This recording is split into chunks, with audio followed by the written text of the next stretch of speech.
आज हम लोग पढ़ेंगे मेंडल के प्रयोग, है ना।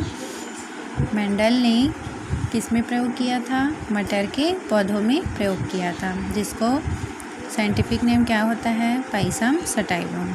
तो मेंडल ने क्या किया? पाइसम सटाइवम में दो प्रकार से प्रयोग किया।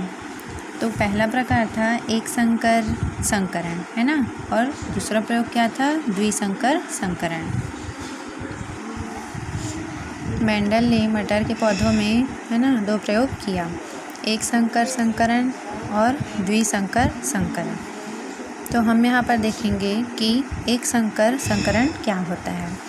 तो एक संकर संकरण का हम लोगों ने परिभाषा पढ़ लिया था कि जिसमें केवल एक ही लक्षणों को लेकर, है ना, क्रॉस कराया जाता है, उसको बोलते हैं एक संकर संकरण। द्विसंकरण में क्या होता है? जिसमें दो लक्षणों को लेकर क्रॉस कराया जाता है।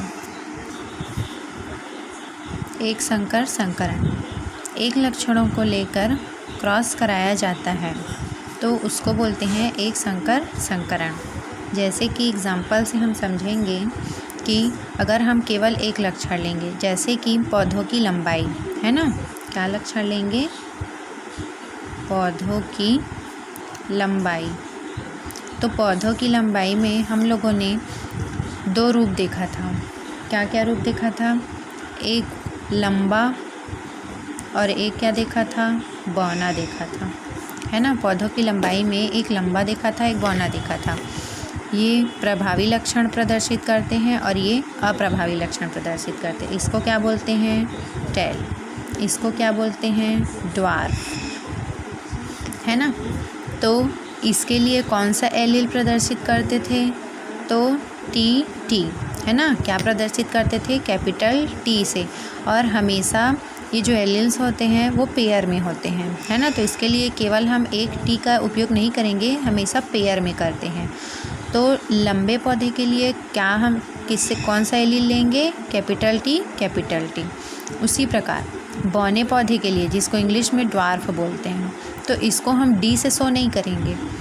जिस भी प्रभावी लक्षण का जो रहता है तो वो कैपिटल से शो होता है, और उसी का अप्रभावी हमेशा इसी के स्मॉल लेटर से शो होता है। तो बौने पौधे को हम किससे शो करेंगे? स्मॉल टी से शो करेंगे। तो लंबे पौधे के लिए कैपिटल टी, बौने पौधे के लिए स्मॉल टी। तो मेंडल ने क्या लिया? मटर के पौधों में एक लंबे पौधे को लिया और एक बौने पौधे को लिया। दोनों का क्या करवाया? क्रॉस कराया। दोनों का क्या करवाया? क्रॉस करवाया। तो इसमें कितने जीन हैं अभी? जैसे कि बाय द वे अगर 46 जीन है इसमें, है ना। तो जब क्रॉस कराया जाता है तो जीन क्या होते हैं? दो भागों में पहले बढ़ जाते हैं, अर्धसूत्री विभाजन होता है। तो जब इनमें अर्धसूत्री विभाजन होगा तो ये क्या हो जाते हैं? आधे आधे हो जाते हैं, है ना।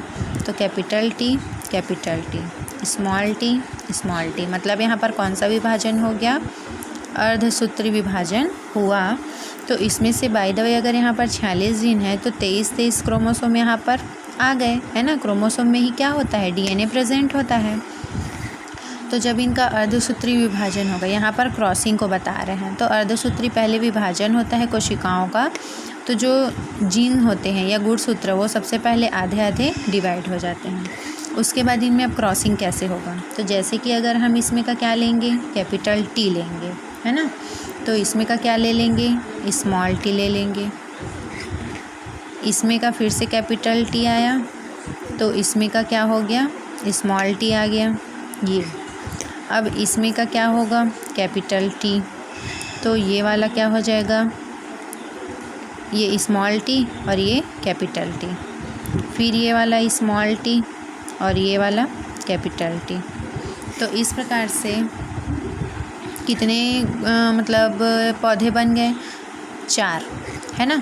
तो हम यहाँ पर देखेंगे कि जो कैपिटल टी है वो हमेशा कौन सा लक्षण प्रदर्शित करता है? प्रभावी लक्षण प्रदर्शित करता है ना। और प्रभावी लक्षण के सामने जो अप्रभावी लक्षण होते हैं, स्मॉल टी अप्रभावी लक्षण है, बौना के लिए शो हो रहा है वो, तो वो दब जाता है। तो यहाँ पर कौन सा पौधा बना? लंबा पौधा बना। यहाँ पर कौन सा पौधा बनेगा? लंबा पौधा ही बनेगा। यहाँ पर भी कैपिटल टी है, मतलब ये प्रभावी है, और प्रभावी कौन है? लंबा वाला प्रभावी है, इसलिए यहाँ पर भी लंबा पौधा ही हमको दिखाई देगा, यहाँ पर भी लंबा पौधा ही दिखाई देगा। तो देखिए यहाँ पर लंबा के लिए जीन क्या था, कैपिटल टी था, लेकिन यहाँ पर क्या हो गया, एक कैपिटल हो गया एक स्मॉल हो गया, मतलब यहाँ पर शुद्ध था, यहाँ पर क्या होगा, जो जीन है वो चेंजेस हो गए, लेकिन जो बाहरी लक्षण है वो तो क्या होगा, लंबा ही दिखाई दे रहा है ना। तो ये क्या है, उसके जीनोटाइप होंगे। और फिनोटाइप मतलब लक्षण प्रारूप, जिसको हम बाहर से देख सकते हैं। तो ये चारों तो हमको लंबा दिखाई दे रहा है, लेकिन जीन में क्या हो गया, परिवर्तन हो गया, है ना। इसीलिए लक्षण क्या होगा, उसके कुछ चेंजेस हो गए। तो प्रथम पीढ़ी में क्या हुए, ये क्या था, पेरेंट्स था, है ना। ये क्या है, जो कैपिटल टी स्मॉल टी, इसको क्या बोलेंगे हम, पेरेंट्स बोलेंगे, जनक हैं ये। जनक से फिर ये क्या हुए, उनके गैमेट्स बने, है ना। तो ये वाले को हम बोलेंगे गैमेट, ये गैमेट्स हैं। और जब इनका आपस में क्रॉसिंग हुआ तब उनसे क्या प्राप्त हुआ, F1 जनरेशन प्राप्त हुआ, है ना। F1 जनरेशन, F1 पीढ़ी। तो F1 पीढ़ी में हमको केवल और केवल क्या प्राप्त हुए, लंबे पौधे प्राप्त हुए। तो जब बौने और लंबे दोनों का क्रॉस कराया था, तो यहाँ पर कैसे सिर्फ लंबे पौधे ही दिखाई दे रहे हैं, बौना पौधा कहाँ गया। तो मेंडल ने 3 नियम दिया था, है ना। तो क्या क्या नियम था वो, एक प्रभाविता का नियम था, दूसरा पृथक्करण का नियम है, और तीसरा स्वतंत्र अभ्यूहन का नियम है। तो मेंडल का वहाँ पर यहाँ पर, है ना, प्रभाविता का नियम लागू हो रहा है कि जो प्रभावी होगा वही अपना लक्षण F1 पीढ़ी में क्या कर रहे हैं, प्रदर्शित कर रहे हैं, है ना। और बौना क्या हो गया, यहाँ पर अप्रभावी है, इसलिए वो छुप गया है। लेकिन जब F2 पीढ़ी में हम फिर से क्रॉसिंग करवाते हैं तो वो क्या हो जाता है, अलग होकर वो दिखाई देने लगता है ना। तो यहाँ पर तो क्या हुए, लंबे पौधे प्राप्त हुए, इसको बोला जाता है F1 जनरेशन या प्रथम पीढ़ी। अब बौने पौधे के लक्षण F1 पीढ़ी में दिखाई नहीं दे रहे हैं, है ना। जिस कारण से मेंडल ने फिर क्या किया कि ये जो नए जो F1 पीढ़ी में जो संतानें प्राप्त हुई हैं, उन्हीं से उनमें फिर से क्या कर दिया, उन्हीं से उन्हीं का स्वपरागण करा कर देखा, है ना। तो स्वपरागण करा कर देखा तो क्या किया, यहाँ पर जैसे क्या है, कैपिटल टी स्मॉल टी है, तो मेंडल ने क्या किया कि फिर से, है ना, उसी से ही क्या किया, उन्होंने क्रॉसिंग करवा दिया, मतलब स्वपरागण करवा दिया, है ना। इसको यहाँ पर क्या बोलेंगे, सेल्फ पॉलिनेशन करवाया उन्होंने, स्वपरागण करवाया। तो इसमें क्या होता है, एक नर लेते हैं एक मादा लेते हैं, है ना। एक जैसे कि अगर एक पौधा हम नर ले रहे हैं तो ये मादा होगा, यदि ये नर है तो ये मादा होगा, है ना। और हर में वैसी होता है, नर और मादा ही क्रॉस करवाते हैं। तो यहाँ पर मेंडल ने क्या किया कि जो बौने पौधे का लक्षण प्रथम पीढ़ी में दिखाई नहीं दिया, तब उन्होंने क्या किया कि जो प्रथम पीढ़ी में जो संतान उत्पन्न हुए थे, है ना, उन्हीं से वो स्वपरागण करा दिए। तो इनसे फिर से क्या हुए, 2 गैमेट्स, है ना। एक क्या होगा, कैपिटल टी और स्मॉल टी। फिर इनसे 2 गैमेट्स बने आधे आधे, है ना। इसमें एक कैपिटल टी हुआ, एक स्मॉल टी हुआ। अब इनमें उन्होंने क्या किया, ये क्या है, गैमेट्स है, ये क्या है, गैमेट्स है। तो इनसे फिर से उन्होंने क्रॉस करवाया। तो क्रॉस करवाने के लिए फिर से कैसे किया, तो इसमें का कैपिटल टी, है ना, और इसमें का कैपिटल टी। तो ये क्या हो गया, कैपिटल टी प्राप्त हुआ। इसमें का स्मॉल टी और इसमें का कैपिटल टी। इसको भी ले सकते हो या आप इसको भी ले सकते हो, एक ही मतलब है ना। फिर से इसमें का कैपिटल टी और इसका स्मॉल टी और ये वाला कैपिटल टी। फिर ये क्योंकि हर जितने भी गैमेट्स हैं, है ना, वो दो भागों में बंटते हैं, इसीलिए तो यहाँ फिर से कैपिटल टी और ये वाला क्या हो जाएगा, कैपिटल टी हो गया। तो यहाँ पर देखिए कुछ चेंजेस हुआ। देखो यहाँ पर क्या प्राप्त हुआ, हमको दोनों प्रभावी लक्षण दिखाई दे रहे हैं, है ना। मतलब ये कौन सा पौधा बना, लंबा पौधा ही बना, है ना, लंबा पौधा बना। ये इसमें देखिए ये अप्रभावी है और ये क्या है, प्रभावी है।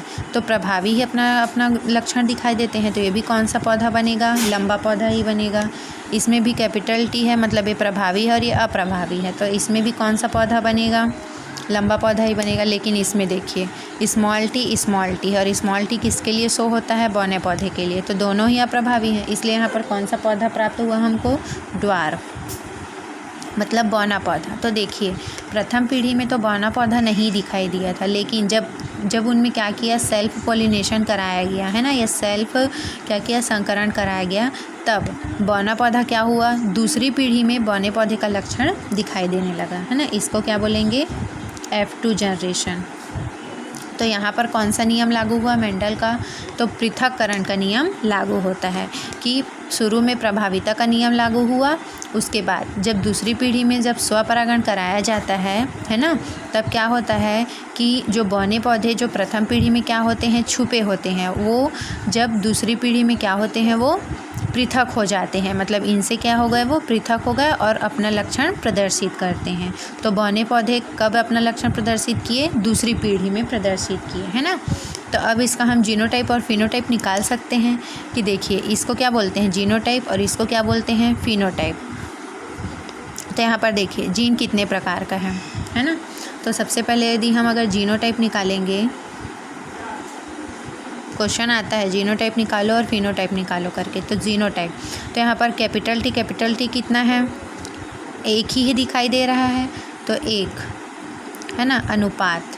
अब देखिए यहाँ पर एक कैपिटल टी स्मॉल टी, यहाँ पर भी कैपिटल टी स्मॉल टी है, मतलब ये कितने हो गए, कितने जीन है यहाँ पर, 2। फिर से अब स्मॉल टी कितना है, 1, तो इनका जीनोटाइप कितना हो गया, 1:2:1। अब हम फिनोटाइप निकालेंगे, तो यहाँ पर हमको फिनोटाइप में कौन कौन से लक्षण दिखाई दे रहे हैं, तो 3 लंबा पौधा दिखाई दे रहा है इसलिए 3, और एक बौना पौधा है इसलिए 1। तो जीनोटाइप हो गया 1:2:1, और फिनोटाइप क्या हो गया, 3:1। तो इस प्रकार से था ये मेंडल का एक संकरण, है ना। मेंडल ने इसी प्रकार से क्या किया, लक्षणों को बताया कि वो कैसे पीढ़ी दर पीढ़ी, है ना, लक्षण दिखाई देते हैं करके। अब हम आगे वीडियो में पढ़ेंगे कि द्विसंकर संकरण कैसे होता है।